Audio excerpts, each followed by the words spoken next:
से भस्म करेगा और जो सैनिक उसे जला करके अपने आग से भस्म कर देगा। वो हमारे प्राणों को पवित्र, हमारे हृदय को शुद्ध बनाए, हमें एक आराधना का पात्र बनाए परमेश्वर।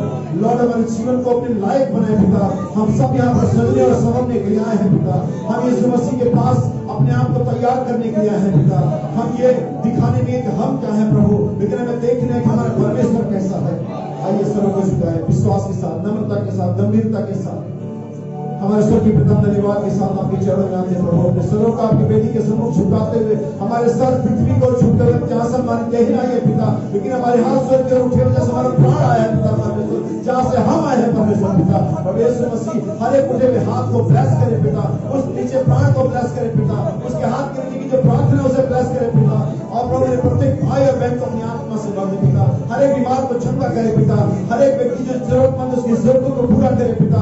हर एक जो खाली आया पिता तेरे आत्मा से भरा जाए पिता।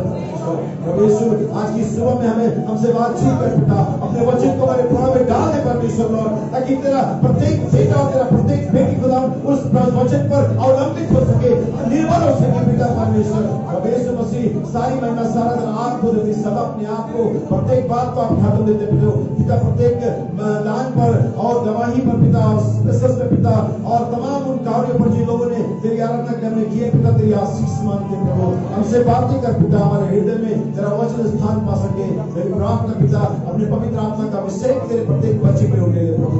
सारी महिमा सारा दिन आपको देते प्रभु। हमारी इस प्रार्थना व्यक्ति को विश्वास के साथ प्रभु यीशु मसीह के नाम में मांगते हैं, आमीन, hallelujah. Gospel of John chapter 7, यूहन्ना का सुसमाचार मैं आपके लिए पढ़ूंगा। उसका 7वां अध्याय उसकी 37 आयत से लेकर के कुछ आयतें मैं पढ़ूंगा। Gospel of John chapter 7 verse 37 to 39। पर्व के अंतिम दिन जो मुख्य दिन है, यीशु खड़ा हुआ और पुकार कर कहा, यदि कोई प्यासा हो तो मेरे पास आए और पिए। जो मुझसे विश्वास करेगा, जैसा पवित्र शास्त्र में आया है, उसके हृदय में से जीवन के जल की नदियां बह निकलेंगी। उसने यह वचन पवित्र आत्मा के विषय में कहा, जिसे उस पर विश्वास करने वाले पाने पर थे, क्योंकि आत्मा अब तक न उतरा था, क्योंकि यीशु अब तक अपनी महिमा को न पहुंचा था। प्रभु का वचन पढ़ो। हम सभी प्रभु आसीन थे, बैठ सकते हैं सभी लोग। हालेलुया। परमेश्वर के नाम का धन्यवाद देते हुए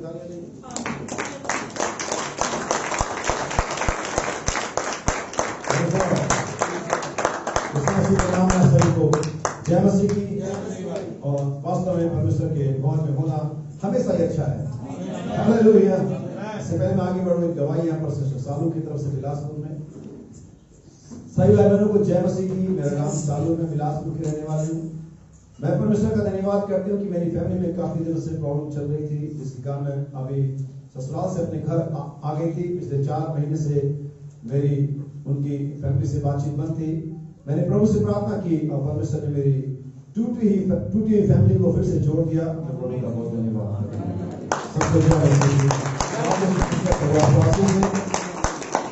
वास्तव में परमेश्वर ये जो हर एक टूटे हुए हृदय को, फैमिली को, रिश्तों को जोड़ता है। और यीशु मसीह ने कहा था कि वास्तव में तो मैं अलग करने आया हूँ, लेकिन अलग क्या करने आया था और कुछ एक भी करने आया था। हमें बाद में जाके उस कहती कि उसने अलग करने वाली दीवार को गिरा दिया और हमारा मेन पिता से करा दिया। हालेलुया। वास्तव में यीशु अलग भी करने आया था, यीशु एक भी करने आया था। उनको जो पिता से अलग थे, उन्हें पिता से मिलाने आया था। और वो जो खामखा चिपक गए थे उनको, हालेलुया। अगर पढ़ेंगे यूहन्ना के सुसमाचार में इसी के आगे 9 अध्याय के अंदर में, जहाँ पर अंधे की आंखें चंगी की जाती है, वो कहता है मैं आया हूँ ताकि जो देखते हैं वे अंधे हो जाए, और ताकि जो नहीं देखते हैं वो, वास्तव में यीशु ने आंखें भी खोली और यीशु ने अंधा भी किया।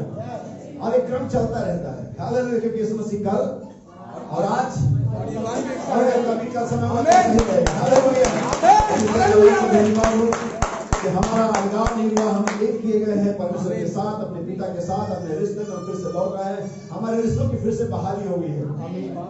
और बहाली तभी होती है जब आपके पास रिश्ता हो। आप परमेश्वर के साथ रिश्ते में जाएं, इसके लिए आपके पास पहले से रिश्ता होना जरूरी होता है। हालेलुया। इसीलिए बहुत सारे लोग मलाकी 4 की जब किताब आती कि एलिया नबी को भेजूंगा वो पुत्रों के मन को पिताओं की ओर फेरेगा, तो बहुत से लोग कहते रहे नहीं ऐसा नहीं है, ये नहीं है, और वो सब नहीं फिरते। लेकिन तब जब मैं ध्यान से पढ़ता हूँ, जब मैं दिखाता हूँ, हम जानते हैं तब बाइबल के पुत्रों का मन किसके मन को फेरेगा? पुत्रों के। आमीन। पुत्र है ही नहीं तो आपका किससे फेरेगा? हालेलुया, आमीन। वो तो बस पुत्रों के मन को ही फेर पाएगा। आपका मन फिरा इस बात की गारंटी का पुत्र थे। आमीन। क्योंकि अगर आप पुत्र नहीं होते तो आपका मन फिर ही नहीं सकता। आप तो वहीं पर होते जहां पर आप हो रहे थे। अगर एग्जाम्पल के तौर पर बताओ, एक कहानी के चक्र में बताऊं तो उड़ाऊ पुत्र का कहानी सबने सुना था। मैं नहीं सोचता कि जिसके वो सुअर की नौकरी पर कर रहा था अकेला नौकर था, लेकिन वही होता, क्योंकि उसके पास एक पिता था जिसके रिश्ता टूट चुका था। इस दुनिया में एक मैं ही अकेला चुना हुआ नहीं था, या ऐसे कहें मैं ही एक पापी नहीं था। ऐसे कहने के बजाय मैं कहूंगा मैं इस दुनिया में मैं एकमात्र पापी नहीं था, और भी बहुत सारे थे। सच है। नहीं आप एकमात्र पापी थे, और भी बहुत सारे थे, और वे अभी भी वही हैं। सच है। हालेलुया, वे अभी भी वही हैं, लेकिन मैं और आप निकल कर गया क्योंकि हमारे पास एक पिता था, हमारे पास एक ओरिजिनल अथॉरिटी थी, हमारे पास एक रिलेशन नहीं था, इसलिए हम लोग के हैं। हालेलुया, आमीन। और परमेश्वर का धन्यवाद हो कि हमारे पास आज वो पिता है जिसको हम अब्बा और पिता कह सकते हैं। आमीन। हमारे पास ये राइट है कहने के लिए कि हम उस परम पिता परमेश्वर को, अगम्य परमेश्वर को, इनविजिबल गॉड को, ऑलमाइटी गॉड को अब्बा और पापा और पिता कह सकते हैं। आमीन। दुनिया में कोई भी धर्म परमेश्वर को पिता कहना नहीं सिखाता है, सिर्फ हमारी बाइबल सिखाती है। आमीन। आमीन। सिर्फ हमारी बाइबल क्रिश्चियनिटी ये सिखाती है कि हम परमेश्वर को पिता कह सकते हैं। एग्जैक्टली हम हैं भी पुत्र। सच बात है। बाइबल कहती है हम पुत्र हैं, ना कि हम होंगे। आमीन। हम पुत्र। इससे कोई मतलब नहीं कि हमारी कंडीशंस क्या है। एक पुत्र के पास जैसा हमेशा लौटने का हमेशा कह रहता अवसर रहता है। आज सुबह में हम सभी के पास अवसर है।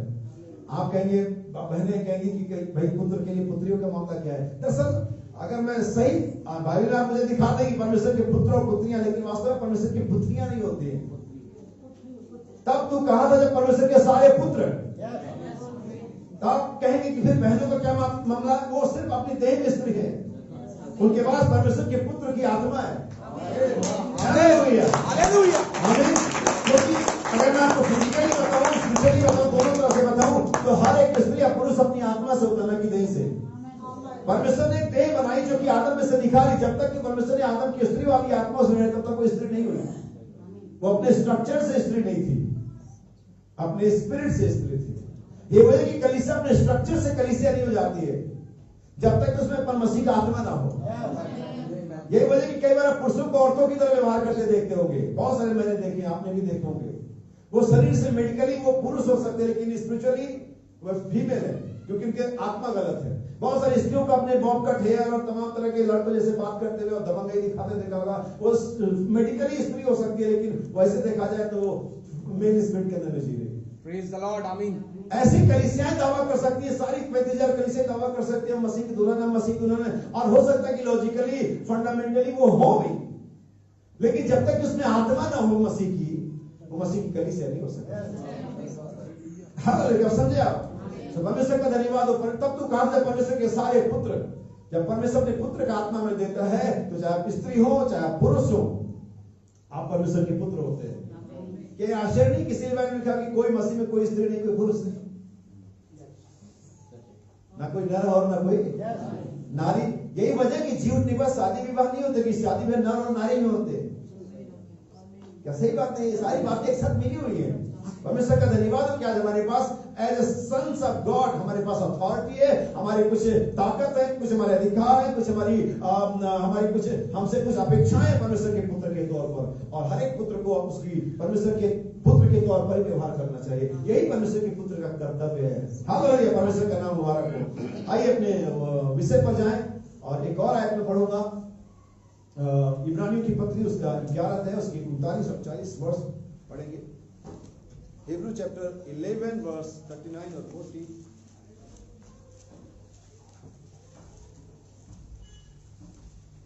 विश्वास ही के द्वारा इन सब के विषय में अच्छी गवाही दी गई, तो भी उन्हें प्रतिज्ञा की हुई वस्तुएं ना मिली।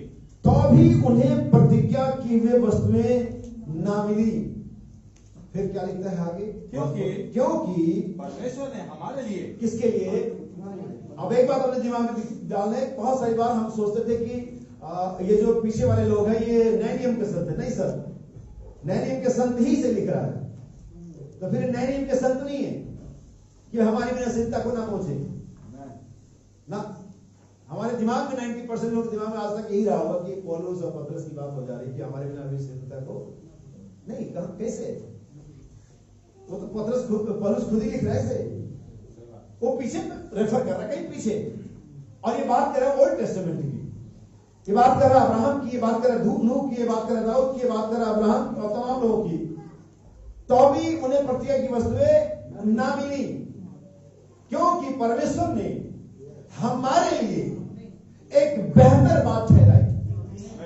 We have some better things. हमारे पास कुछ बेहतर है। किससे? अब्राहम से, किससे? दाऊद से, किससे? अय्यूब से, किससे? नूह से, उन सब से जो यीशु से पहले आए थे। We are some better things. हमारे पास कुछ बेहतर चीजें हैं उन पुराने नियम के सेवकों से, नबियों से, राजाओं के मुकाबले। क्या नहीं है? ऐसा मैं नहीं कहता, ऐसा हमारी बाइबल कहती है। तो अभी परमेश्वर ने हमारे लिए, फॉर अस, और उस अस में मैं इंक्लूड होता हूं, मैं पौलुस के साथ, आप पौलुस से जुड़ जाते हैं। आमीन। तो अभी परमेश्वर ने हमारे लिए एक बेहतर बात ठहराई कि वे भी अर्थात सारे पुराने नियम के लोग संत हमारे बिना सिद्धता को, तो मैं क्या ये कहने जा रहा हूं कि वे सिद्ध नहीं हुए थे? यस, अब्राहम सिद्ध नहीं था, अय्यूब, सैमसन, डेविड, एनीवन, कोई भी सिद्ध, क्योंकि बाइबल कहती है हमारे बिना सिद्धता को पहुंच ही नहीं सकते। क्या आप देखते हैं आपकी कंधों पर कितनी बड़ी रिस्पॉन्सिबिलिटी है? आज की इस युग की दुल्हन के लिए कितनी बड़ी जिम्मेदारी है, कितना बड़ा बर्डन हमारे ऊपर परमेश्वर रखा हुआ है कि वे लोग हमारे इंतजार कर रहे हैं। अब्राहम टकटकी लगाए हुए देख रहा था कि भाई आलोक कब सिद्ध होगा।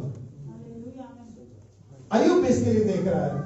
पर संदेश में नबी कहता मुसलमान भी देख रहे हैं, बल्कि बाइबल कहती है सारी सृष्टि ही देख रही है। मैं अब्राहम की बात क्या करूं, मैं दाऊद की बात करूं, और किसकी? बाइबल कहती है सारी सृष्टि ही वेट कर रही है। किसकी? हमारी, हमारे सिद्धता की, हमारे लेपालकपन की, हमारे देश से छुटकारे की सारी सृष्टि बाट हो रही है। और ऐसे में अगर हम चुपचाप बैठे हुए, बिना किसी उत्तेजना के बैठे हुए, बिना किसी बर्डन के बैठे हुए, हम कहने जा रहे हैं, मैं कहने जा रहा हूं, हम वास्तव में मसीही नहीं है, हम वास्तव में बाइबल को नहीं समझ पाए। मुझे वाक्य याद आता, थोड़ा रुक जाएंगे यहाँ पर। जब नामान कोढ़ी ने, जब उसकी छोटी नौकरानी ने उसको बताया कि हमारे शहर में, हमारे देश में भविष्यवक्ता है, कलीसिया में चंगाई का वरदान है, वगैरह वगैरह, उसने राजा को चिट्ठी लिखी। किसने? नामान अपने राजा के पास गया और उसने उसके राजा के पास चिट्ठी लिखवाई। वो सोचा राजाओं का काम चल रहा है। नहीं, जब राजा ने, यहूदा इजराइल के राजा ने इस चिट्ठी को पढ़ा कि एक व्यक्ति मुझ पर ऐसा भरोसा जता रहा है, उसने अपने वस्त्र फाड़े। क्या मैं परमेश्वर हूं? क्या मैं छटा करने वाला हूं? और वास्तव में वो नहीं था। तो अभी उसने इस बोझ को लिया, तो अभी उसने इस बात को फील किया कि कैसे लोग मुझ पर भरोसा कर रहे हैं, कैसे लोग मेरे लिए रुके हुए, कैसे लोग मुझ पर आश्रित कर रहे हैं, जबकि उसके पास ये बर्डन नहीं था। मेरे भाई और बहन, हम पर ये है, हम पर ये बर्डन है, हमारे ये सृष्टि रुकी हुई है, संत रुके हुए हैं, तो हमें कैसा मनुष्य होना चाहिए? हालेलुया। हम अहाब या इजराइल के राजा की जगह पर नहीं है, हम एलीशा की जगह पर है। उसे मेरे पास भेज। हालेलुया। यीशु मसीह ने बात कही थी, उन्हें मेरे पास ले आया। मैं इसको दोहराना चाहूंगा, मैं इस सेंटेंस को दोहराना चाहूंगा। आमीन। हालेलुया। हो मेरा जीवन ऐसा, मेरी सेवकाई ऐसी हो कि मैं इस सेंटेंस को दोहरा सकूं। उसे मेरे पास ले आया। मजाक नहीं है, रियलिटी है। ऐसा है इस समय का, ऐसी दुल्हन होनी चाहिए। संदेश का जो नाम है वह है आइडेंटिफिकेशन ऑफ क्राइस्ट, मसीह की पहचान। नबी का संदेश है मसीह की पहचान सारे युगों में। आमीन। अब ये संदेश एग्जैक्टली वही है, लेकिन थोड़ा सा ये इस समय के हिसाब से चलेगा, थोड़ा सा हमारे समय के हिसाब से चलेगा। आमीन। क्या आप चलना चाहते, मेरे साथ यात्रा करना चाहते हैं? बाइबल कहती परमेश्वर ने हमारे लिए एक बेहतर बात ठहराई कि वे भी हमारे बिना सिद्धता को उन्होंने प्रतिज्ञा की वस्तु ना प्राप्त करी। आइए प्रतिज्ञा की वस्तु पढ़ ले। Gospel of Luke chapter 24 verse 48 से 50 तक। लूका का सुसमाचार 24 अध्याय 48, 49 और 50।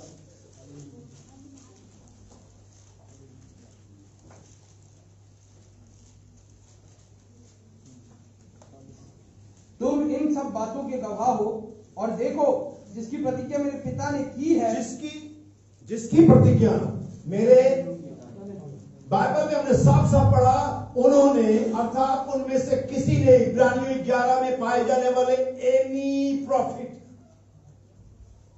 आदम से शुरू होता है।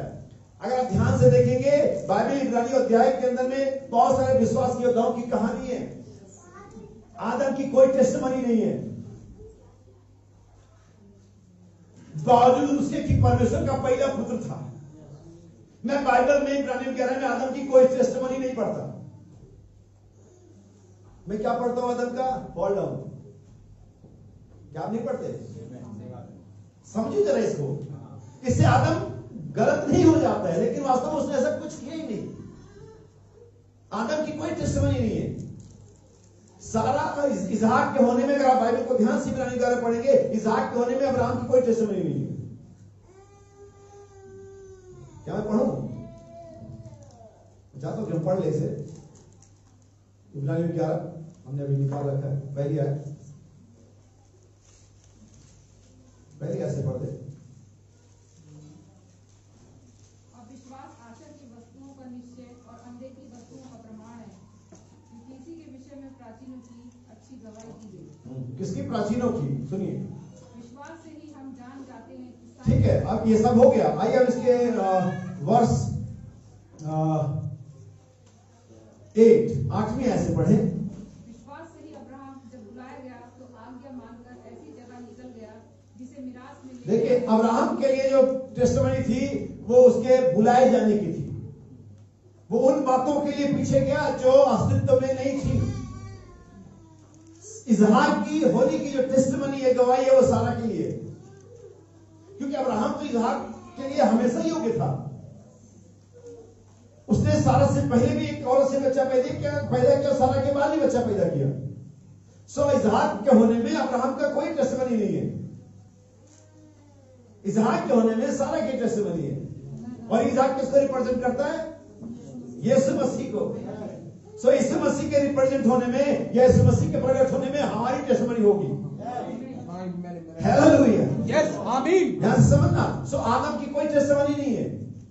उसके बाद शुरू होता है किससे? हाबिल से। हाबिल ने उत्तम बलिदान चढ़ाया। उसके बाद हनोक आता है, आमीन। फिर नूह आता है, आमीन। फिर अब्राहम आता है, फिर मूसा आता है, वगैरह वगैरह। लेकिन बाइबल इब्रानियों 11:39 वचन में कहती है इनमें से प्रतिज्ञा की वस्तु इन्होंने, तो प्रतिज्ञा की वस्तु थी क्या? प्रतिज्ञा का वस्तु वास्तव में इसहाक नहीं था, क्योंकि इसहाक उस प्रतिज्ञा के असली वस्तु का एक रिप्रेजेंटेशन था। सिर्फ वे कनान में पहुंच गए, वास्तव में कनान प्रतिज्ञा का वस्तु का रिप्रेजेंटेशन का छाया था, जो पवित्र आत्मा का बपतिस्मा था। आमीन। इसलिए बाकी झूठ तो नहीं हो सकती कि इनको प्रतिज्ञा की वस्तु नहीं मिली, एग्जैक्टली नहीं मिली। परमेश्वर ने उसे हमारे लिए रखा हुआ। आमीन। परमेश्वर ने अब्राहम के साई वंश के लिए पवित्र आत्मा का उसमें बचा के रखा हुआ है। आमीन। हालेलुया। क्योंकि बाइबल कहती देखो मैं पिता की प्रतिज्ञा को तुम पर, लूका 24:49, उतारूंगा। अभी तक उतरा। हमने पढ़ा यूहन्ना का सुसमाचार 7:39 वचन। उसने ये वचन पवित्र आत्मा के विषय में कहा जो अब तक ना उतरा था। कब तक? जिस समय यीशु मसीह कलवरी पर मर गया, जी उठा, 10 दिन तक दिखाई देता और उठा लिया गया, 50वें दिन पवित्र आत्मा आया, उस दिन तक, पेंटेकोस्त के दिन तक पवित्र आत्मा किसी पर ना उतरा था। फिर सवाल ये खड़ा होगा कि फिर उन नबियों के पास क्या था? देखो, सिखा रहे हैं बाइबल को, ताकि हमारे जो कंफ्यूजन हैं कि हम विरोधियों का मुंह बंद कर सके। हम एक कलीसिया है, हमें वचनों की पूरी जानकारी होनी चाहिए। इसके लिए मैं क्या एक आयत पढ़ूंगा पढ़ने से पहले। यूहन्ना का सुसमाचार से पढ़ेंगे 4 अध्याय से, और इसका 10 आयत होना चाहिए। सीखने सिखाने का ये समय है और वास्तव में आपको बाइबल की जो बारीकियां हैं वो आपको पता होनी चाहिए। Gospel of John chapter 4:10। यीशु ने उत्तर दिया, यदि तू परमेश्वर के वरदान को जानती और यह भी जानती कि वह कौन है जो तुझसे कहता है मुझे पानी पिला, तो तू उससे मांगती और वह तुझे। आज तक हमने यही जाना, मैं कई बार बता चुका हूँ और वास्तव में मैं चैलेंज करता हूँ, आप भी ट्राई कर लेना किसी भी डिनोमिनेशन के और ऑलमोस्ट इंडियन मैसेज बिलीवर से भी, कि यीशु मसीह से जब सामने ने पानी मांगा तो यीशु ने क्या कहा। तो लोग ऑलमोस्ट ये लोग बताएंगे यीशु ने कहा अगर तू मुझे जानती हो। 99% लोग ये बात छोड़ देंगे जो यीशु मसीह ने पहले बोली, अगर तू परमेश्वर के वरदान को जानती। यकीनन अगर आप मुझ पर यकीन है, जैसा फिजिक्स ट्राई कर लिया था वैसे आप फिर कर लेना। क्या आप पूछना कि यीशु मसीह ने सामने से इस बात पर जब उसने पानी मांगा था यीशु मसीह ने क्या जवाब दिया। मैं इसलिए नहीं कह रहा हूं कि मैं बताऊं मैं बहुत ज्यादा जानता हूं, लेकिन लोग उस चीजों को इग्नोर कर देते, ओवरलुक कर देते या ध्यान देते जो पते क्यों। यीशु ने अगर तू परमेश्वर के वरदान को जानता, आपको जीवन के जल की नदियां पाने के लिए, जीवन के जल को पीने के लिए सिर्फ यीशु को जानना ही जरूरी नहीं है, उसके वरदान को भी जानना जरूरी है, क्योंकि परमेश्वर अपने वरदानों के द्वारा कार्य करता है। आमीन। बाइबल कहते हैं उसके ऊंचे पर चढ़ाया, सब क्या मिला, वो ऊंचे पर चढ़ाया गया, बदमाई को बांध देगा और मनुष्यों को दान दिए। किस प्रकार के दान दिए? सेवकाई के दान दिए, चंगाई के दान दिए, वरदान दिए, और उसने उसी की तरह परमेश्वर की कलीसिया आगे बढ़ती है। क्या नहीं? सही बात है। फिर आप कहेंगे पुराने नियम में, भाई तो फिर पुराने में था क्या उनके पास पवित्र आत्मा नहीं था? यस, उनके पास पवित्र आत्मा उस तरह से था जैसे आज हमारे पास है। पवित्र आत्मा उनके साथ था, पवित्र आत्मा की अनॉइंटिंग थी, लेकिन पवित्र आत्मा उनके अंदर कभी भी नहीं था। ऐसा मैं नहीं कह रहा, ऐसा बाइबल कह रही है। फिर देखेंगे फिर वो कैसे काम करते थे, मैं बताता हूँ। इब्रानियों 2 पहला अध्याय की आखिरी 2 आयतें होंगी मेरे ख्याल से। Hebrew chapter 1 verse 13। और स्वर्गदूतों में से उसने किस से कब कहा तू मेरे दाहिने बैठ, जब तक कि मैं तेरे बैरियों को तेरे पांव के नीचे की पीढ़ी ना कर दूं। क्या वे सब सेवा टहल करने वाली आत्माएं? क्या वे सब सेवा टहल करने वाली आत्माएं नहीं है? वो पर पुराने नियम में जो उनके पास होता था वो था सेवा टहल करने वाली आत्माएं। अगर मैं इसे डिस्क्राइब करूं, नाम दूं, तो मैं कहूंगा अब्राहम के पास विश्वास का आत्मा था। अगर मैं इसे डिस्क्राइब करूं और मैं कहूंगा नूह के पास धीरज का आत्मा था। अगर मैं इसे डिस्क्राइब करूं तो मैं कहूंगा दाऊद के पास पराक्रम का, आराधना का आत्मा था। अगर मैं इसे डिस्क्राइब करूं तो मैं कहूंगा सैमसन के पास बुद्धि का आत्मा था। लेकिन आप जानते हैं हमारे पास क्या है? पवित्र आत्मा, जिसमें सारी चीज लग जाती है। Hallelujah, hallelujah, hallelujah. आज बिलीवर के पास बुद्धि नहीं है। हालेलुया। आज यहाँ पर सिर्फ बुद्धि के द्वारा नहीं चल रहे हैं, आपके पास आराधना भी है, आपके पास विश्वास भी है, आपके पास धीरज भी है, आपके पास सारी 7 आत्माएं हैं जो एक पवित्र आत्मा बनाती है। परमेश्वर उन नबियों में, उन राजाओं में एक कैरेक्टर के अंदर में था। अगर ऐसा नहीं होता तो अपने जीवन के किसी पहलू में गिरते नहीं। मैं मानता हूं अब्राहम विश्वास में बहुत स्ट्रांग रहा, लेकिन मैं मानता हूं कि अब्राहम डर गया। मैं मानता हूं कि दाऊद बहुत वीर था, लेकिन मैं मानता हूं कि दाऊद व्यभिचार में गिर गया। मैं मानता हूं कि सैमसन बहुत ही शक्तिशाली था, सैमसन के ताकत का राज परमेश्वर का आत्मा था, लेकिन सैमसन चरित्र में गिर गया। क्यों? उसके पास पवित्र आत्मा नहीं था।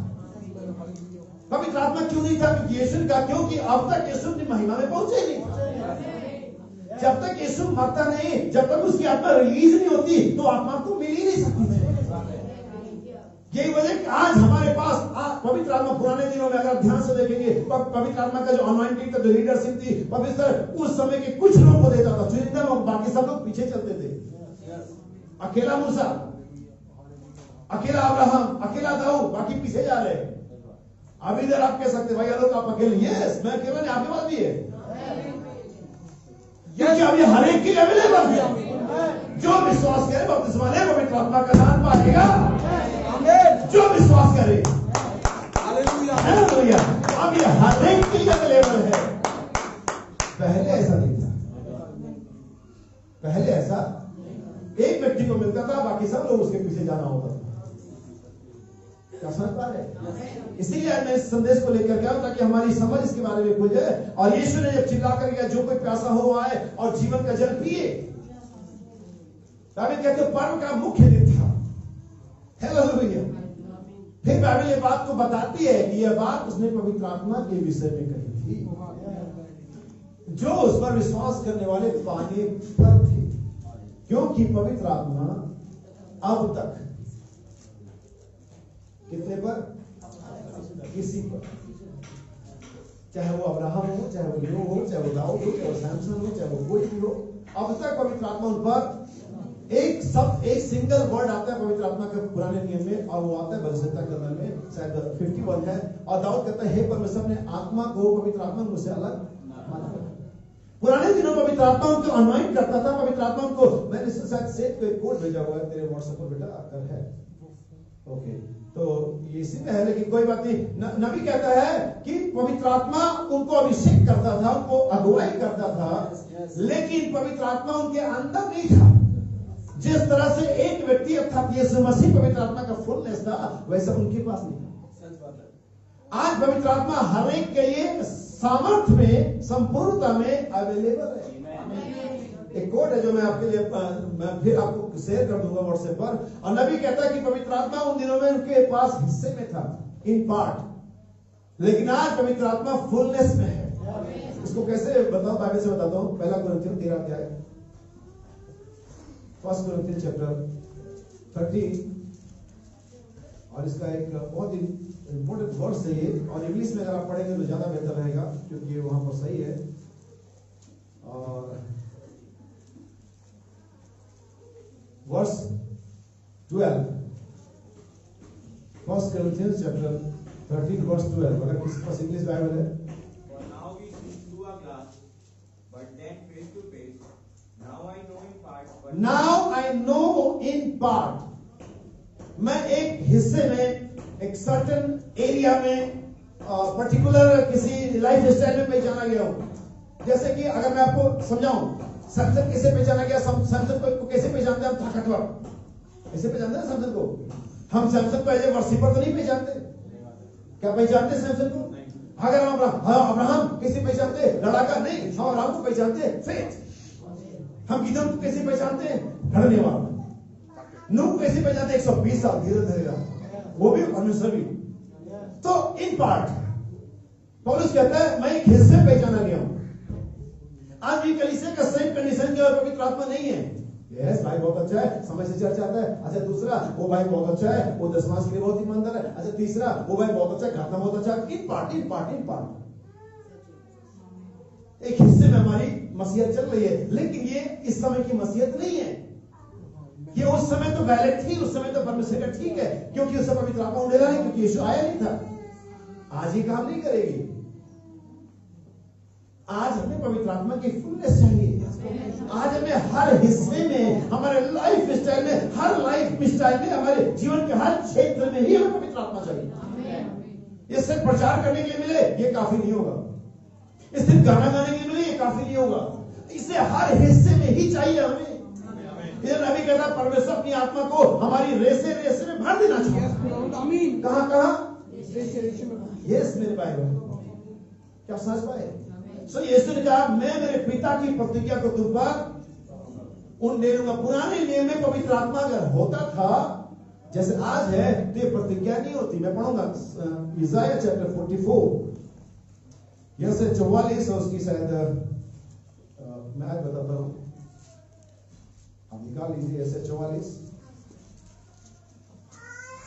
हाँ ठीक है, पहली तीसरी आयत है इसाया चैप्टर 44 वर्स 3। क्योंकि मैं प्यासी भूमि पर जल और सूखी भूमि पर धाराएं बहाऊंगा। मैं तेरे वंश पर अपनी आत्मा और तेरी संतान पर अपनी आशीष उड़ेलूंगा। बस करे, मैं तेरे वंश पर अपनी आत्मा और तेरी संतान पर अपनी आशीष उड़ेलूंगा। हमें पढ़ने की जरूरत है, आप सभी को मालूम होना चाहिए। ये 2:28 अंत के दिनों में, कौन से दिनों में क्या करेंगे?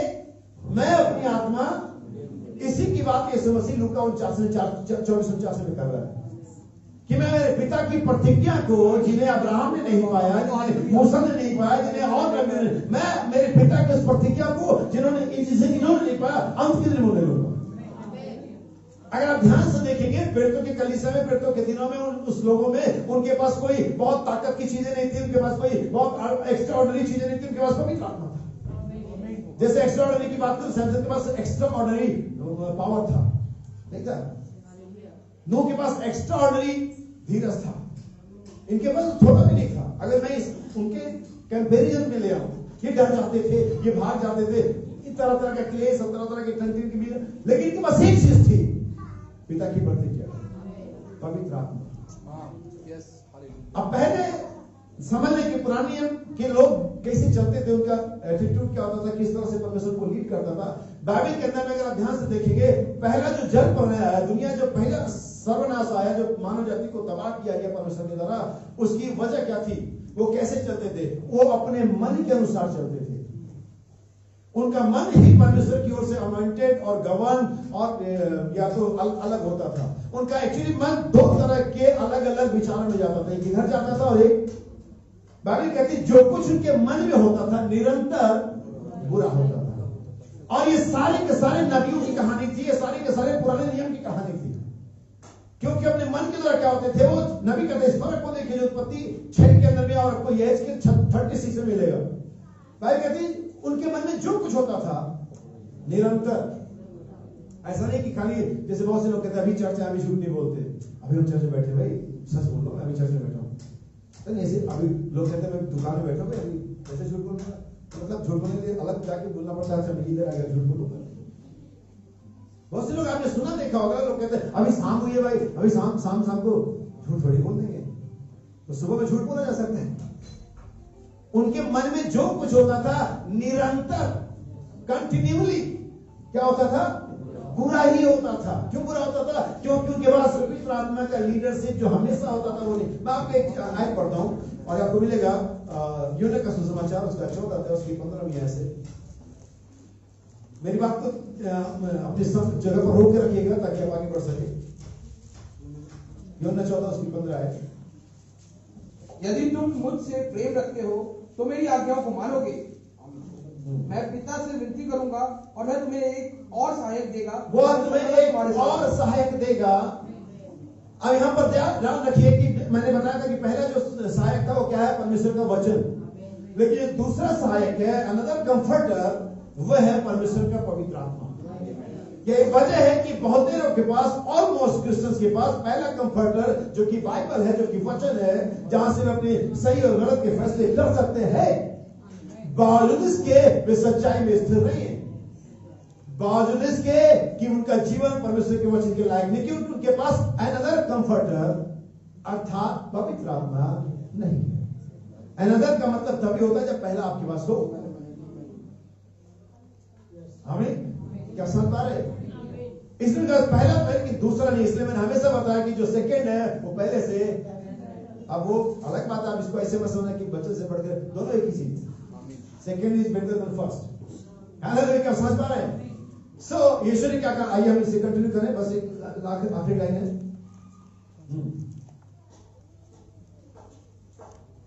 मैं तुमसे विनती इस करूंगा, स्पीड से तो बहुत मुश्किल हो जाएगी।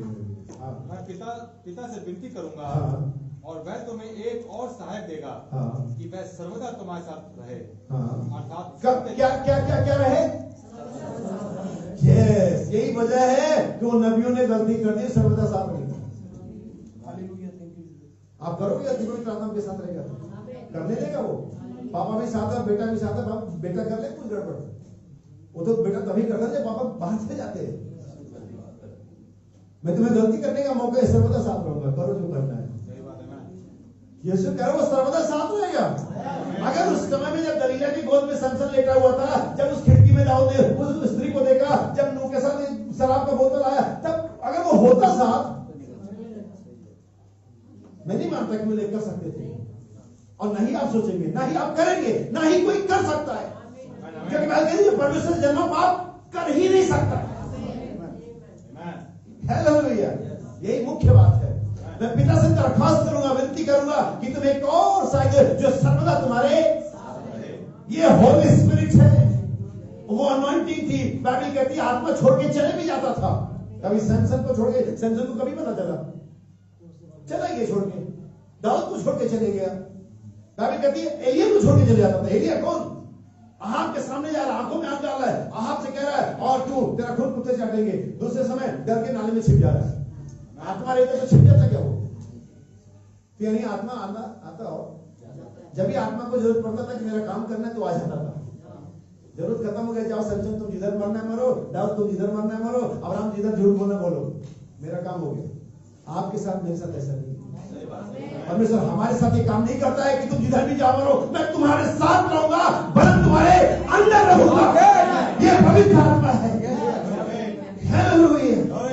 वो सर्वदा तुम्हारे और अर्थात सत्य का आत्मा। कौन सा आत्मा?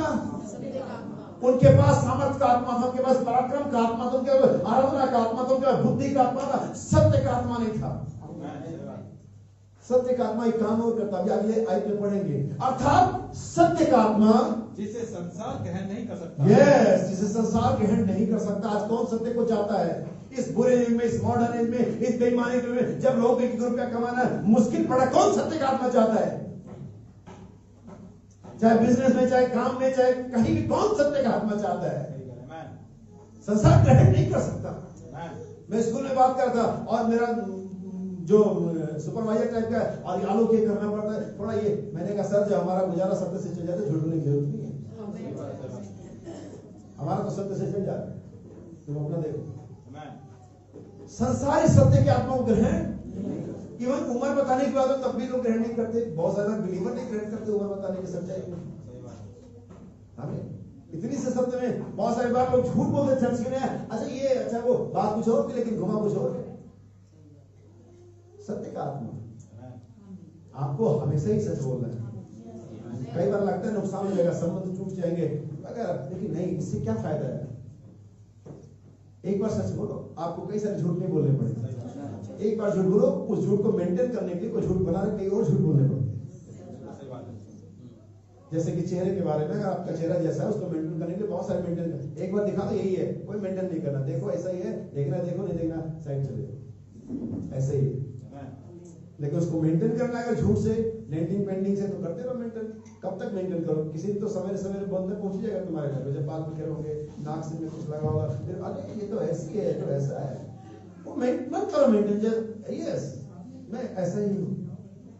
बाइबल क्या कहती है? सत्य का आत्मा ग्रहण नहीं कर सकता क्योंकि वह ना उसे देखता है, ना उसे देखता है और ना उसे जानता है। ना उसे जानता है। कौन?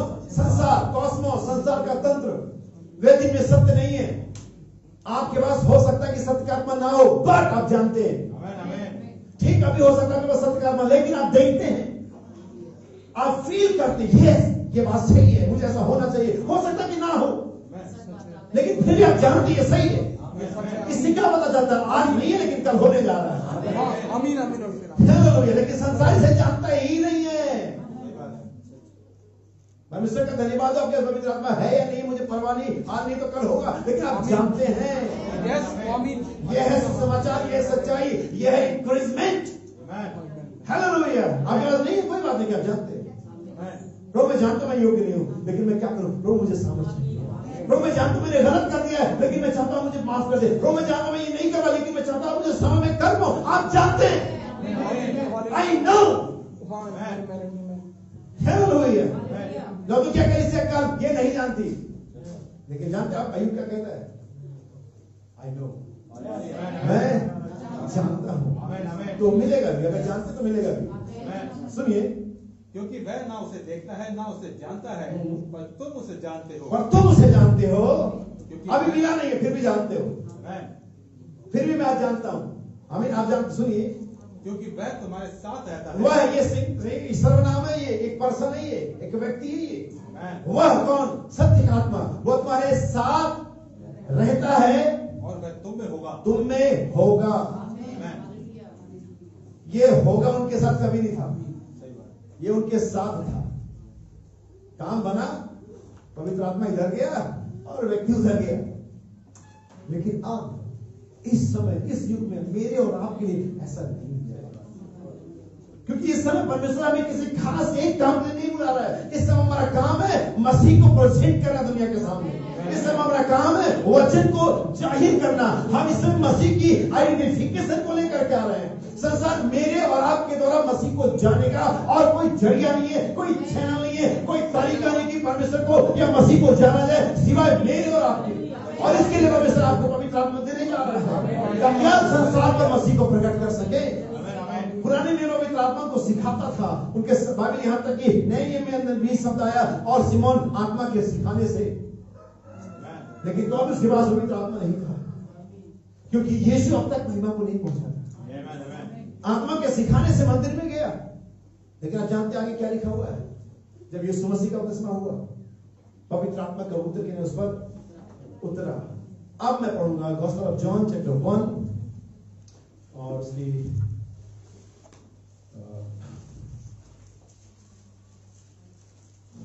32 gospel of John chapter 1 verse 32। और यूहन्ना ने यह गवाही दी, मैंने आत्मा को कबूतर के समान आकाश से उतरते देखा है और मैं उस पर ठहर गया। बस करें, एक मिनट रुकिए। यूहन्ना की गवाही, the greatest prophet John the Baptist, इसकी गवाही है, मैंने पवित्र आत्मा को उतरते देखा, उस पर ठहर गया। बाइबल में जाइए, आप देखेंगे कि आत्मा बल से सैमसन पर उतरा, लेकिन मुझे बताइए कि क्या ठहर गया? सही बात है मैन। बाइबल में जाइए और देखिए कि दाऊद कैसे आत्मा के अनॉइंटिंग में नाचा। आत्मा उतरा, यस, देखा गया, अनुभव किया गया, गवाहियां दी गई, लिखा हुआ है, लेकिन क्या ठहर गया? नहीं। लेकिन यहाँ पर यीशु मसीह है।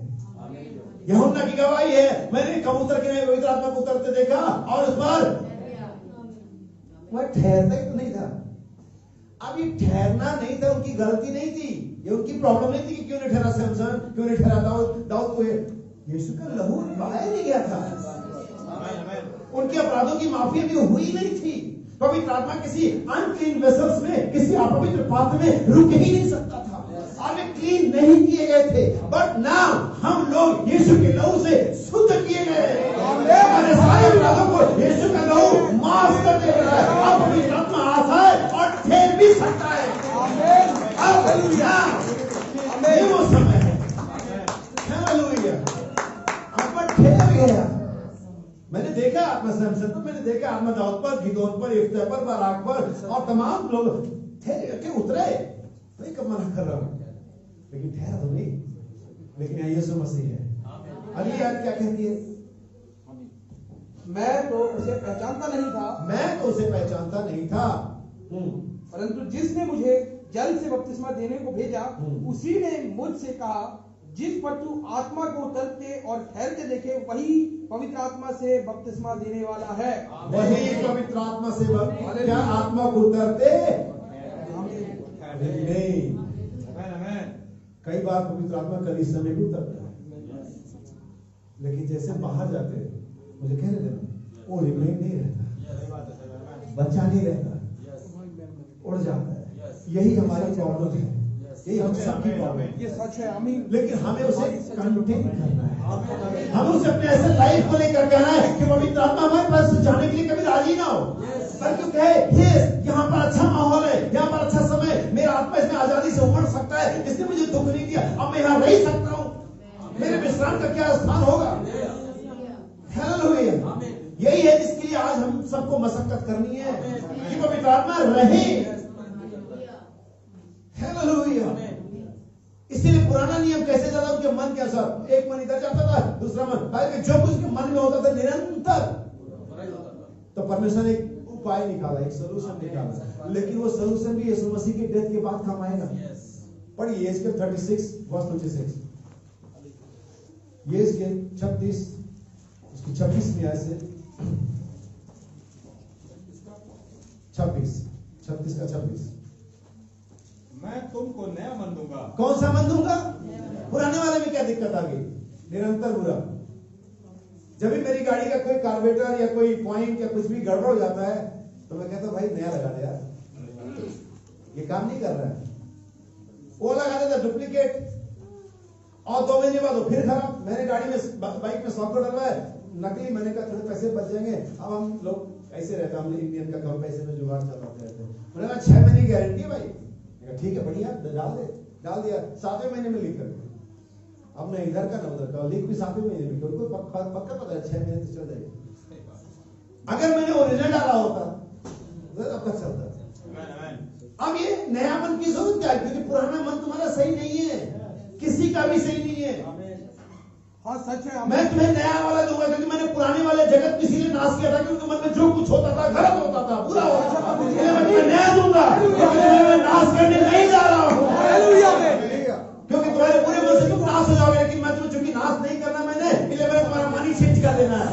वाला पत्थर का हृदय निकाल देना है, मुझ में विचार का आत्मा निकाल देना है, मैंने झूठ और गंदगी निकाल के नया मन देना है तुम्हें, क्योंकि मैं फिर एक बार तुम्हें नाश नहीं करना चाहता। हालेलुया। पहला जगत इसलिए नाश हुआ था, एक सर्टन रीजन है, पर्टिकुलर रीजन है, एक ही रीजन था जगत के नाश होने का। पहली बार उनके मन में जो कुछ होता था, परमेश्वर के तो होता ही रहेगा, तो क्या फिर मैं इनको भी नाश करूं? नहीं, मैं नया वाला दूंगा, मैं कुछ करने जा रहा हूं, मैं ये वाला निकालूंगा। और पवित्र आत्मा की बपतिस्मे में आपके पास एक नया मन होता है, उसी मन को माइंड ऑफ क्राइस्ट कहते हैं, और उस मन में परमेश्वर के प्रति प्रेम होता है। अगर आप परमेश्वर कैसे अगुवाई करा, नीति वचन 30 में लिखा हुआ, बहुत से स्त्रियों ने भले काम तो किए हैं, परंतु उसमें क्यों उसके मन में अपने पति के प्रति, उसके मन में, बहुत सी कलीसिया ने बढ़िया काम तो किए हैं, क्योंकि स्त्री कलीसिया को रिप्रेजेंट करती है। बहुत सी कलीसिया ने कंबल तो बांटे, बहुत सी कलीसिया ने स्कूल खोले, बहुत सी कलीसिया ने अस्पताल खोले, लेकिन तू उनमें, हे कलीसिया सुन, बहुत सी कलीसिया ने अच्छे काम तो किए, लेकिन तू उनमें धन्य है, क्योंकि तेरे मन में, तुम्हारे मन में तेरे प्रति, मसीह के प्रति प्रेम और आदर और रिस्पेक्ट है। हालेलुया।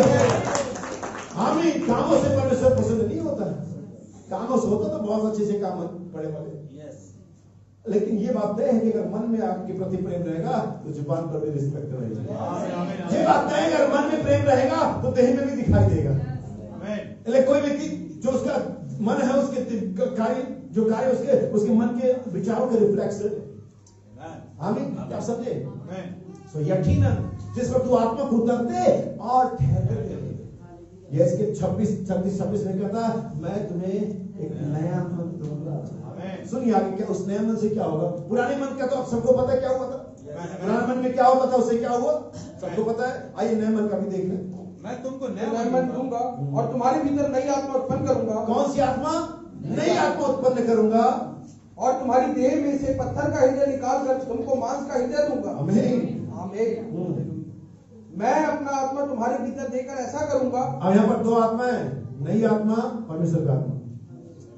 सच है। आमीन। ये बात को ध्यान से समझ लेना। आज सच है। जो आपका ये बदला हुआ जीवन है, जिसे आप सोचते हैं मैं क्रिश्चियन और मैं इसे रचने में जा रहा हूँ, ये पवित्र आत्मा नहीं है, ये नई आत्मा। नया चर्च, नया जीवन, नया स्वभाव अब बढ़िया हो रहा है। जी मैंने ये कर दिया, मैंने अब वो छोड़ दिया, मैं ये करता हूँ, ये नया मन है सिर्फ, ये नई आत्मा है सिर्फ, पवित्र आत्मा नहीं है। क्योंकि पवित्र आत्मा का भी कार्य देखिए, पवित्र आत्मा आखिर करेगा क्या? पवित्र आत्मा जीवन सुधारने नहीं आता, वो तो नई आत्मा हो जाएगा। पवित्र आत्मा का काम जीवन सुधारना नहीं है, कुछ और है। ऐसा मैं इसलिए नहीं कह रहा हूं क्योंकि मैं बताना चाह रहा हूं ऐसा बाइबल में लिखा हुआ है। मैं तुम्हें नई आत्मा दूंगा और उस नई आत्मा पर अपना आत्मा डालूंगा। आमीन।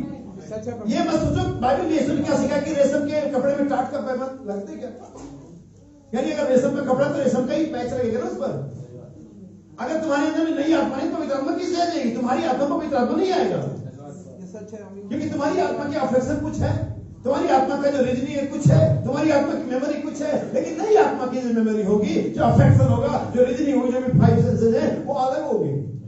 और उस नई आत्मा पर मैं अपना पवित्र आत्मा डालूंगा। इसलिए आपके बदला हुआ जीवन सिर्फ नई आत्मा है। इसे रखते में जाने का आधार ना समझे। ये तो सिर्फ आपको समाज में, कलीसिया में थोड़ी इज्जत और बाबाई और लोग कह सकते हैं कितना बढ़िया भाई और कितनी बढ़िया बहन है, इससे रैप चलना होगा। मैं क्लियरली बता रहा हूं, क्योंकि यहाँ बाइबल लिखा कि नई आत्मा दूंगा, फिर अपना आत्मा दूंगा। उस नई आत्मा पर अपना आत्मा। तो वॉच करें कि क्या इतने दिनों तक हम इतने बढ़िया जीवन नई आत्मा से चल पाए? सिर्फ हो सकता है क्या?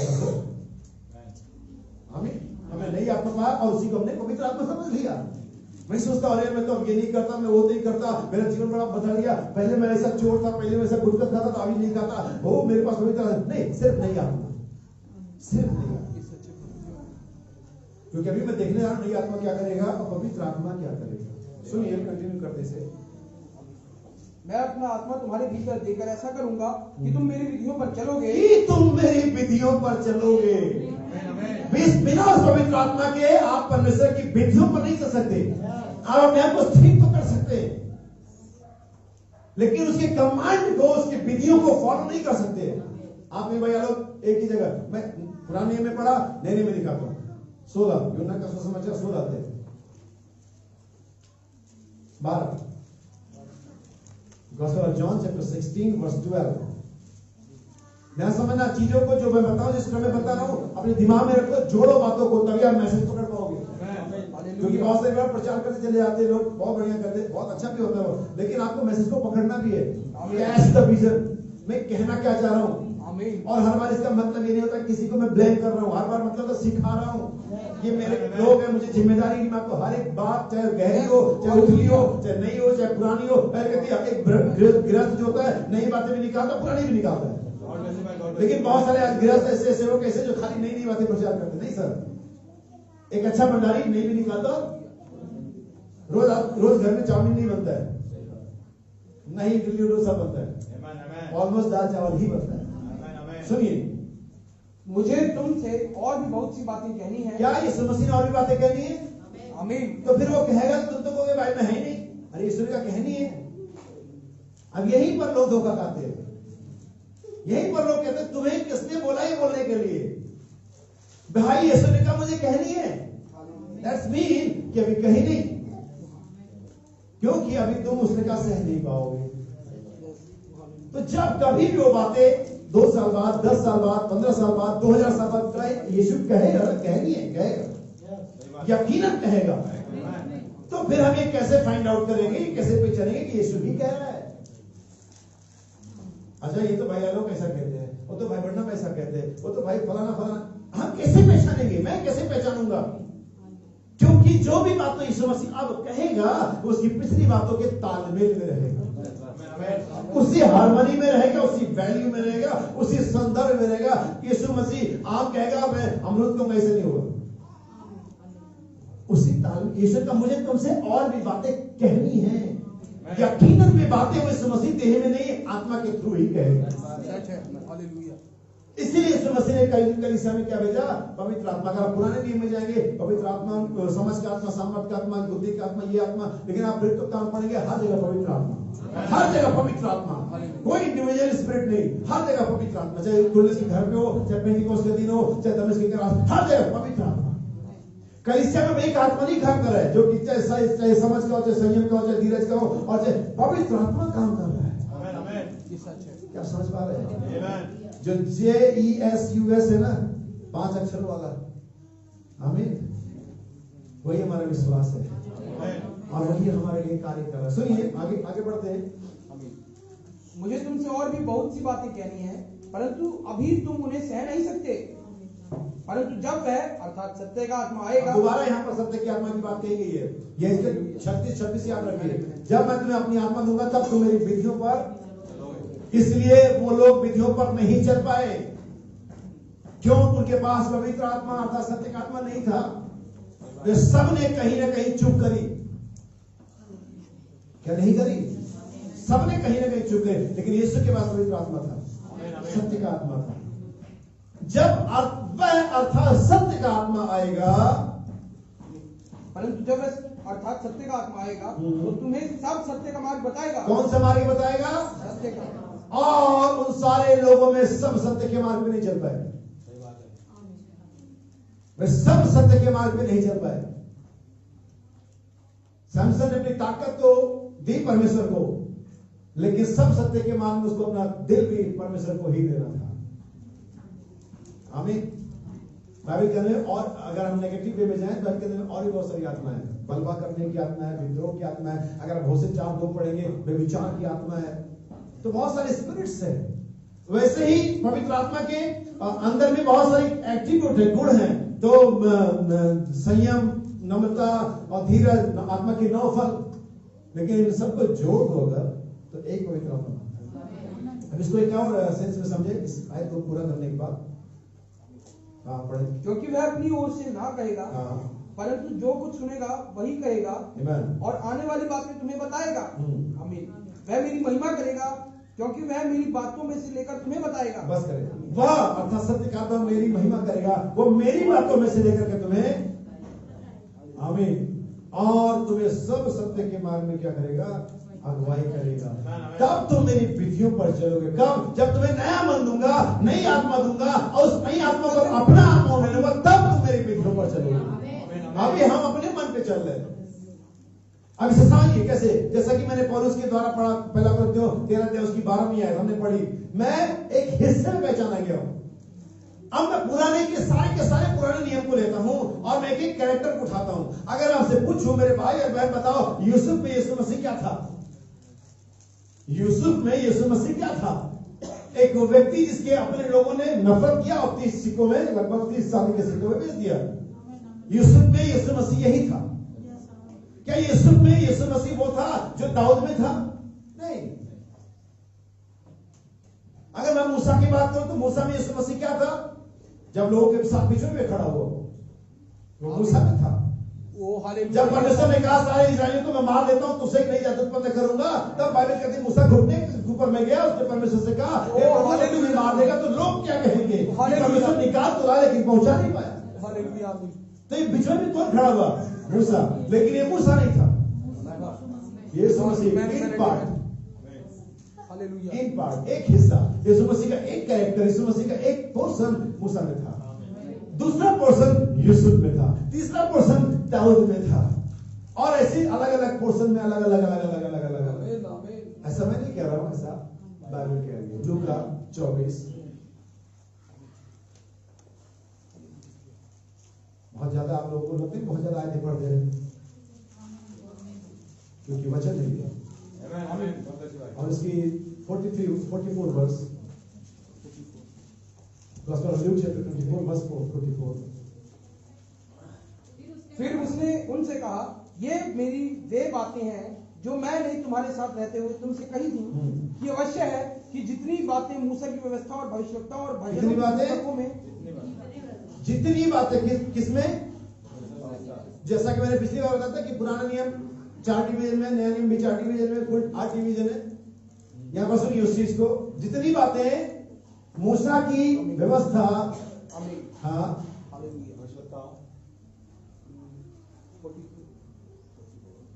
फिर उसने उनसे कहा, ये वे बातें हैं जो मैंने तुम्हारे साथ रहते हुए तुमसे कही थी कि अवश्य है कि जितनी बातें मूसा की व्यवस्था और भविष्यवक्ताओं और भजनों की पुस्तकों में मेरे विषय में लिखी हैं। 3 जगह उसने रेफर किया, 3 सेक्शन बनाए यीशु मसीह ने, और कहा जितनी बातें मूसा की व्यवस्था, भजनों और व्यवस्थाओं की किताब में, यानी कि पूरा पुराना नियम, ये सब किसके बारे में था? अब यहां पर समझने वाली बात है कैसे मैं पुराने नियम के आत्मा के अभिषेक को और नए नियम में पवित्र आत्मा को कैसे समझ रहा हूं। मैं आपको अब समझाता हूं, अपना व्यू समझाता हूं। पुराने नियम में यीशु मसीह हर एक नबी में या राजा में, जो भी परमेश्वर का जन रहा, एक पार्ट में था। एक गुण कुछ ऐसा यीशु में जरूर था जो उनमें से किसी एक में था, चाहे वो सैमसन हो। और आप कल्पना करो, जरा सोचो, इससे आपको बहुत उत्साह मिल जाएगा कि उस एक गुण को जो यीशु मसीह का था, जीने के दौरान वे लोग परमेश्वर के जन कह रहे हैं। सिर्फ एक गुण यूसुफ ने जिया, सिर्फ एक गुण मूसा ने जिया, सिर्फ एक, और वो परमेश्वर के लोग हो गए, बाइबल में नाम दर्ज हो गए।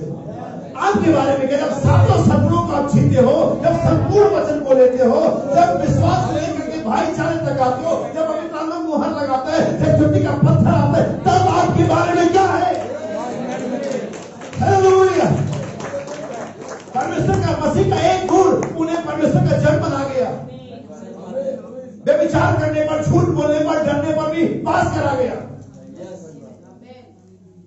तो तुम्हारे बारे में क्या है? तो बारात की दुल्हन के बारे में अगर हम परमेश्वर के सारे गुणों को ले ले, अगर वो संपूर्ण वचन को ले ले, तुम्हारे सारे अपराध, तुम्हारी सारी गड़बड़ियां, जो कुछ तुमने किया, तुम माफी मांगते हो, सब खत्म। एक गुण उन्होंने लिया, कोई भी नबी को नाम उठा लो, लेकिन ये यीशु आता है। मूसा के यीशु का एक गुण ले पाया, यूसुफ एक ले पाया, सबसन एक ले पाया, दाऊद एक ले पाया, अब्राहम एक ले पाया, इसाक एक ले पाया। यीशु आता है, उन्हें सब उठा लिया। क्या कर लिया उसने? मूसा भी मुझ में, दाऊद भी मुझ में, यूसुफ भी मुझ में, सैमसन भी मुझ में। उसने सारे नबियों को अपने अंदर से समझ। ये रहा मैं साफ कर, मेरे सामने, मेरे साथ है, सब मुझ में रिप्रेजेंट कर रहे हैं। दाऊद मुझ में, अब्राहम मुझ में, सैमसन मुझ में, अय्यूब मुझ में, इज़राइल मुझ में, नूह मुझ में, सब मुझ में है। लेकिन यीशु मसीह में एक पार्ट में था। सात कलीसिया कालों में, कि पौलुस ने कहा मैं एक हिस्से में पहचाना गया हूं। सात कलीसिया कालों में यीशु मसीह की जो पहचान थी, इन पार्ट थी, एक हिस्से में थी। कहीं विश्वास कोई जी रहा है, कहीं कोई सत्पुर जी रहा है, कहीं कोई समझ, कहीं कोई धीरज। लेकिन आज इस दिन में जब मसीह की दुल्हन आती है, सारे हिस्सों को लेकर के एक साथ आती है, संपूर्ण वचन को लेकर के आती है, सिद्ध मनुष्य के डील को लेकर के आती है। हम क्या करें? मसीह की पहचान दे रहे हैं सारे युगों से लेकर के अब तक। यीशु मसीह खड़ा हुआ, उसने अपनी पहचान मूसा के साथ भी दे दी, यूसुफ के साथ भी दे दी, सैमसन के साथ भी दे दी, दाऊद के साथ भी, उन सब के साथ ही अवश्य जितनी बातें मूसा की व्यवस्था में, वचन में और भविष्यवक्ताओं की किताब में मेरे लिए पूरी हो जाए, उस अकेला खड़ा हुआ सबकी पहचान अपने साथ दे दी। आज ये आपका और मेरा जगह समय है, हम अकेले आकर खड़े हो और मसीह के सारे युगों की पहचान अपने अंदर पेश करें। मैं एक संदेश का कोट पढ़ता हूं, 24 प्राचीन, पेज नंबर 51, पैराग्राफ 195, 196। नबी कहता है, यही 7 रंगी मेघधनुष है, उसे हमारे अधर्मों के कामों हेतु कुचला गया, हमारी संत उतारना पड़ी कि उसकी कोड़े खाए हम चंगे हो गए। परमेश्वर उसे चीरा और फाड़ा, उसे कुचला, उसे निचोड़ा, उसे काटा और फाड़ा, ताकि प्राण घातक घावों के द्वारा पापों की क्षमा, आनंद, मेल, शांति, धैर्य, नम्रता, सज्जनता को प्रतिबिंबित करे। ध्यान सुना, परमेश्वर की 7 आत्माएं, आत्मा के वे 7 फल हैं जो उनके लोगों में दिखाई देंगे। वो कुचला गया, आकार में ढाला गया, वो बनाया गया, ताकि परमेश्वर का वो उजियारा जो एक ही मनुष्य की देह के द्वारा चमक रहा था, संपूर्ण जगत का छुटकारा करे। सारे 7 रंग एक ही मनुष्य के द्वारा चमक रहे थे, उसका नाम यीशु था। उस यीशु में अब्राहम, मूसा, दाऊद सब चमक रहे थे। ऐसे इस दिन में जबकि 7 कलीसिया काल में परमेश्वर की 7 आत्माएं अलग अलग विभक्त करके भेजेंगे, अब अंत में दुल्हन के में सारी 7 आत्माएं एक आत्मा बनती है, सारी 7 आवाज एक आवाज बनती है, सारे 7 सद्गुण एक गुण बनते हैं, पवित्र। हालेलुया। अगर मैं आपको कोई रकम दूं और उसको मैं बोलूं 7 इंस्टॉलमेंट दे, मैं आपको कोई रकम देता हूं और मैं उसके 7 इंस्टॉलमेंट मान देता हूं। जब मुझे पहला इंस्टॉलमेंट देंगे वो एक पार्ट है, क्या नहीं है वो, दूसरा, तीसरा, पांचवा, छठा इंस्टॉलमेंट देंगे, वो भी उस रकम का जो टोटल रकम है एक पार्ट है। लेकिन अब 7वां देंगे, हालांकि वो भी एक पार्ट है, बट जब वो 7वां देंगे, मैं एक बात कह सकता हूं, मैंने अपना रकम पा लिया। क्या समझ रहे? पहला हिस्सा, दूसरा हिस्सा, तीसरा हिस्सा, छठा हिस्सा, लेकिन अब 7वां आता है। नबी कहता परमेश्वर 7वें दिन बहुत प्रसन्न था। जब 7वीं मोहर खुली, हर जगह नारा लगने लगा, हर जगह कुछ घोषणा हो गई कि परमेश्वर निर्णय सारे पृथ्वी पर राज्य करने के लायक, सारी महिमा और आदर के योग्य। जब 7वीं मोहर खुली, जब 7वां आत्मा आया, 7वां युग आया, 7वां संदेश आया, सब हिस्सा पूरा हो गया। अब कोई हिस्से में नहीं है, पार्ट में नहीं है। Now the time of fullness, ये परिपूर्णता का समय। किस चीज की परिपूर्णता? The Holi ghost. एक हिस्सा नहीं, इन 7 कलीसिया कालों की तरह एक हिस्सा नहीं, सारा का सारा पवित्र आत्मा। यहां सुनना, नबी कहता है ताकि परमेश्वर का वो उजियारा जो एक ही मनुष्य की देह के द्वारा चमक रहा था, संपूर्ण जगत का छुटकारा करे। यदि मैं इस पृथ्वी के ऊंचे पर चढ़ाए जाऊंगा तो सबको अपने पास खींच लूंगा। आप मेघधनुष के उन रंगों पर दृष्टि डालें कि वे रंग बिखरते हैं, परंतु जब यूहन्ना ने उसे वहां देखा तो ये क्या था? छुटकारा करने का दिन समाप्त हो गया था, यह पूरा हो चुका था। उसने फिर से उसकी मूल अवस्था में एक मरकत सा रंग देखा। यह केवल आधे संसार पर छाया रहने वाला है, या यह केवल आधे संसार पर छाया रहने वाला जैसा नहीं है। मैंने आपको हमेशा बताया, एक बार बहुत पहले मैंने प्रचार किया था, आधा ही जाना कि आधा नहीं। कोई भी रेनबो, कोई भी मेघधनुष आपने सर्कल में कभी नहीं देखा होगा। एक्चुअली सर्कल में होते ही नहीं, लेकिन वास्तव में बाइबल उसे सर्कल में बताती है, मरकत सा, आधा जमीन पर, आधा आसमान पर। बाइबल इफिसियों की पत्र में कहती है, समयों का ऐसा प्रबंध हो कि जो कुछ स्वर्ग में है, जो कुछ पृथ्वी पर है, सब कुछ मसीह में एकत्रित किए जाए। 7 रंग आसमानों में है, 7 रंग जमीन पर है। प्रकाशित आग में उसके पीछे जो रेनबो है वो आधा नहीं है, हाफ सर्कल नहीं है, फुल सर्कल, क्योंकि आधा पृथ्वी पर चमक रहा है। हालेलुया। यहां नबी ने वही बात बताई है, मरकत जैसा रंग देखा। यह केवल आधे संसार पर छाया रहने वाले जैसा नहीं था, यह केवल जैसा सूर्य घूमता है, वह एक समय संसार पर केवल आधे पर चमक बिखेर रहा होता है, समझे। परंतु यूहन्ना ने उसे देखा, और वास्तव में सूर्य का भी बहुत बड़ा एग्जाम्पल दिया बाइबल में। सूर्य हर समय पूरे संसार पर नहीं चमक रहा होता, वो हर समय आधे पर ही चमक रहा होता है। लेकिन क्या बाइबल यह बताती है कि यीशु मसीह का प्रकाश, परमेश्वर का देश केवल आधे संसार पर पड़ता है? यही वजह है कि उस नए राज्य में सूर्य की जरूरत नहीं है, क्योंकि सूर्य सिर्फ आधे को रोशनी देगा, लेकिन मेघना, परमेश्वर का मेघना सारे जगत को प्रकाशित करता है। बाइबल की जगत, जो ज्योति जगत में आने वाली थी, वो सारे जगत को प्रकाशित करती है। आपका फिजिकल सूर्य जो भी इसे ग्रह वगैरह कहते हैं, ये सिर्फ आधे जगत को रोशनी देता है, लेकिन हमारा प्रभु यीशु मसीह सारे जगत को रोशनी देता है एक ही समय में। अभी क्या था, परंतु जब यूहन्ना ने उसे देखा तो वह बैठा हुआ था, यशब और मानिक सा दिखाई पड़ता था, मरकत त्रिमणि के रंगों से दिखाई पड़ता था। आप उन दोनों को आपस में मिला दे, आपको मरकत का रंग मिलता है, और सिंहासन के चारों ओर मरकत सा रंग था। ओ, मैं आपको बताना चाहता हूँ, नबी आगे कहता है, 7 आत्माएं, 7 रंग, 7 कलीसिया का, 7 सेवक, 7 उजियारे, सब कुछ साथ में ही पाया जाता है। हालेलुया, आमीन। दुनिया में सिर्फ एक ही परमेश्वर का सेवक हुआ जिसके 3 अक्षर के नाम थे और तीनों में 7-7 अक्षर थे। ये इत्तेफाक तो नहीं है, जिसका नाम था विलियम मेरियन ब्रनम। 3 अक्षर के नाम और तीनों में 7-7 अक्षर। हालेलुया, हालेलुया, आमीन। 7 आत्माएं, सब कुछ साथ में, परमेश्वर साथ में सिद्ध होता है। परमेश्वर 6 दिन काम किया, 7वें दिन विश्राम किया। जगत 6000 वर्षों तक विद्यमान रहेगा, 7वां वर्ष सहस्राब्दी है। आधे घेरे पर ध्यान दीजिए, आधा तो अभी जाना भी नहीं गया है, अब जाना जा रहा है, अब जाना जा रहा है, यही तो हम जान रहे हैं आज। वो आधा यहाँ है, आमीन। आधा वहां है और आधा। वो चीनी धोबी क्या करते थे, जो पढ़े लिखे अंग्रेजी नहीं आती थी, वो चीनी धोबी क्या करते थे, कागज के टुकड़े को लेते थे, उसे निश्चित तरीके से बांटते थे। एक टुकड़ा कपड़े वाले को देते थे, जिनका कपड़ा होता ड्राई क्लीन के लिए, और एक अपने पास रखते थे। कोई भी कभी आएगा, मेरे डिलीवरी दे दो, आओ रसीद ले आओ। रसीद में कुछ लिखा तो नहीं है जिसकी नकल की जा सके, लेकिन एक टुकड़ा है जो उनके पास, एक टुकड़ा इनके पास है, दोनों को मिलाओ। अगर वो सारे सही मिल गए, आपकी डिलीवरी हो सकती है। आप अपना माल, अपना कपड़ा लेके जाइए। जब परमेश्वर अपना आधा आसमान में रखे हुए है, आधा जमीन पर रखे हुए है, जब तक वो आधा दोनों मिलेंगे नहीं, सारे क्रम में, सारे कोण में, सारे कोने में मिलेंगे नहीं, परमेश्वर आपको देगा नहीं। पहले मैं तुम्हें नया मन दूंगा, नई आत्मा दूंगा, फिर उस पर। बहुत से लोग सोचते पवित्र आत्मा मिल जाएगा तब मैं सुधर जाऊंगा।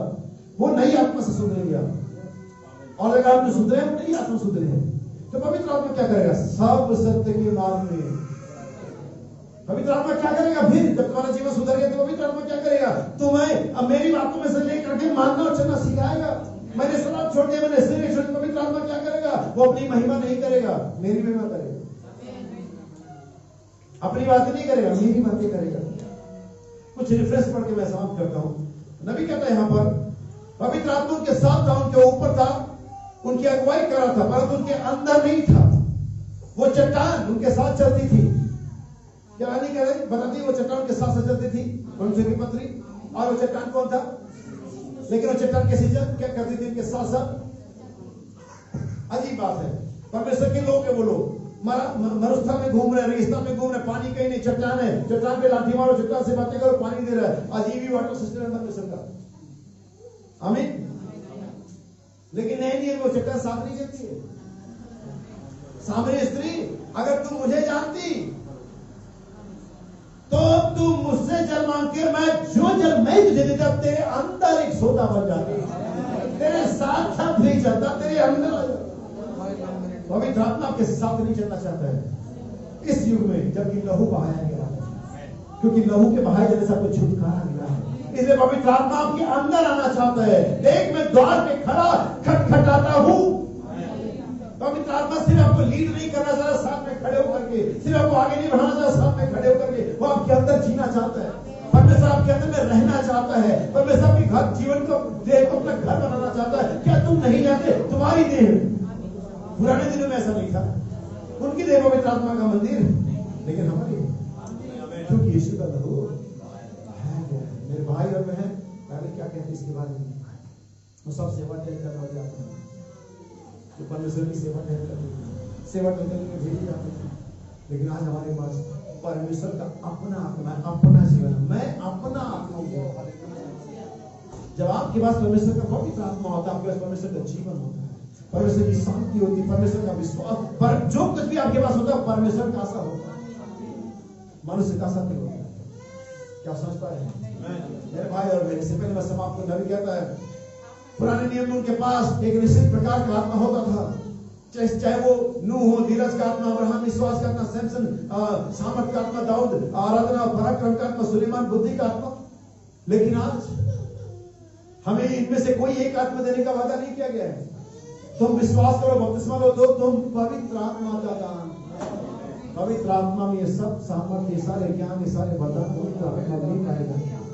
आज कलीसिया की जरूरत क्या है? पवित्र आत्मा का बपतिस्मा। अगर आपके पास ये नहीं है, आपका सुधरा हुआ बदला हुआ जीवन या आपको रैप्चर में नहीं ले जाएगा। सिर्फ आप ये कहते हुए अब मैं ऐसा था, मैं ऐसा नहीं हूं, ये कोई काम नहीं करेगा। ये तो सिर्फ सही आत्मा है। आपकी सोच बदल गया, आपका मन बदल गया, आपको पवित्र आत्मा। पवित्र आत्मा का चिन्ह एक ही है, वो मुझे तुम्हें सब सत्य के मार्ग में ले जाएगा। वो अपनी ओर से कुछ नहीं कहेगा, मेरी बातों में से लेकर सिखाएगा। आमीन। और मेरी महिमा करेगा। आपके जीवन से परमेश्वर की महिमा होनी चाहिए। ये पवित्र आत्मा के होने का चिन्ह है। आमीन। क्या समझ पाए हैं?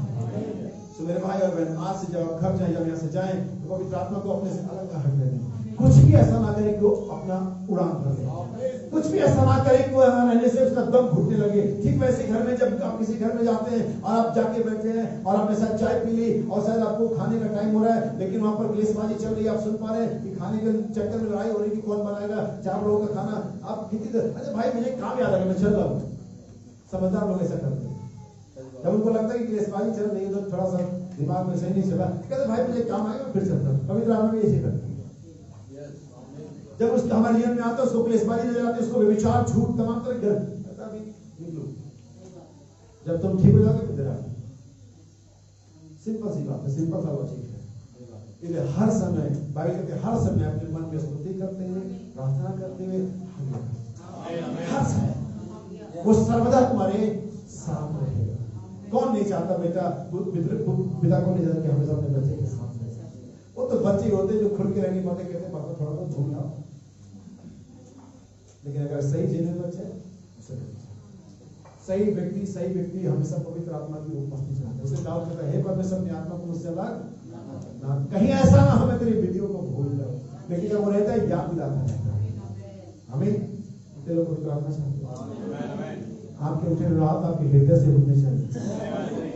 आप सिर्फ इसलिए कि मैंने कहा है और लोगों ने उठाया। अगर आपको सच में चाहिए, मैं आज इस दोपहर में आपसे कहने जा रहा हूँ, मेरे भाई और यकीन करो परमेश्वर के वचन का, परमेश्वर की सेवकाई का यकीन करो। मैंने आपको सत्य बताया और ये आपको फायदा करेगा, ये आपको जीवन देगा, ये आपके जीवन को बदल देगा। जैसा अब है उसमें जैसा परमेश्वर चाहता है उसमें।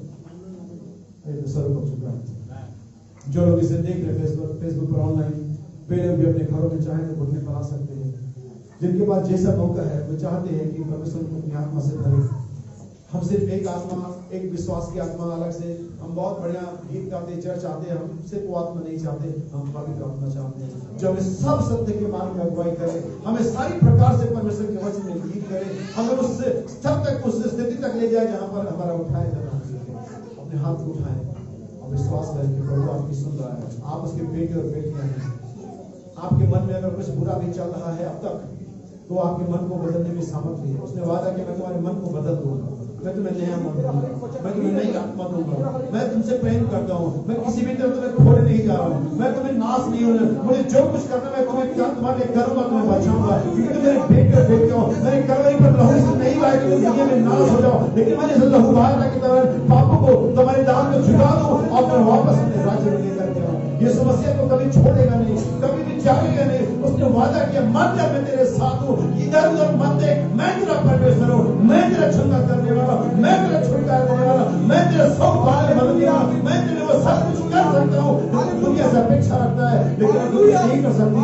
आइए अपने भरोसे को यीशु मसीह पर टिकाएं। आइए उस चट्टान से पिए जो हमारे अंदर है। आइए उस रोटी को खाएं जो यीशु ने कहा, मैं जो रोटी तुम्हें दूंगा वो तुम कभी भूखे नहीं होगे, जो इसमें से खाएगा वो कभी मरेगा नहीं। आइए उस अनंत जीवन की रोटी बोले, उस चट्टान में से पिए जो यीशु मसीह है। आइए हम कहें, प्रभु मुझे पवित्र आत्मा से, लॉर्ड जीसस, प्रभु यीशु मसीह में प्रार्थना करता हूँ आज दोपहर में पिता, मेरे प्रत्येक भाई, मेरे प्रत्येक बहन के लिए जो यहाँ इस समय पर सेंट है पिता, जो उस डायमेंशन में दूसरे छोड़ हो रहा है पिता, तो उन सभी के लिए प्रभु यीशु मसीह के नाम में पवित्र आत्मा मांगता हूं पिता, तेरा अनॉइंटिंग मांगता हूं परमेश्वर। प्रभु आपने वादा किया, मैं अपनी आत्मा को दे दूंगा, मेरे बेटे और बेटियां प्रभु आत्मा को पाएंगे, वे जवान दर्शन देखेंगे, उनके स्वप्न देखेंगे। हाँ, वो सारी भूमि पर बारिश को लेकर के आएगा, वो आत्मा उड़ेगा, वो आशीष हम उस प्रतिज्ञा में विश्वास करते पिता और इसको मानते पिता। आप हम सभी को अपनी आत्मा से भर दे पिता, हमारी सहायता करें पिता। प्रभु यीशु तेरी महिमा तेरी सामर्थ तेरे प्रत्येक बच्चे में जाए पिता। मैं शैतान की हर एक आत्मा को यीशु मसीह के नाम में कर्ज करता हूं पिता। मैं जब मेरे बच्चे तेरे मेरी बहनें मेरे भाई बुजुर्ग स्त्री पुरुष हर एक बच्चे जवान हर एक लोग पवित्र आत्मा पाए पिता, तेरी सेवा करें तुझसे प्रेम करें और मसीह की पहचान को दुनिया में पक्का कर सके पिता परमेश्वर, क्योंकि समय है जब मसीह प्रकट किया जाए। प्रभु सारी महिमा सराधन आपको सभा को सब कुछ आपके हैंड ओवर करते हुए प्रार्थना यीशु मसीह के नाम में मांगते हैं। आमीन आमीन। प्रभु आप सभी को आशीष दे। खड़े होंगे कोरस गाएंगे प्रभु के लिए।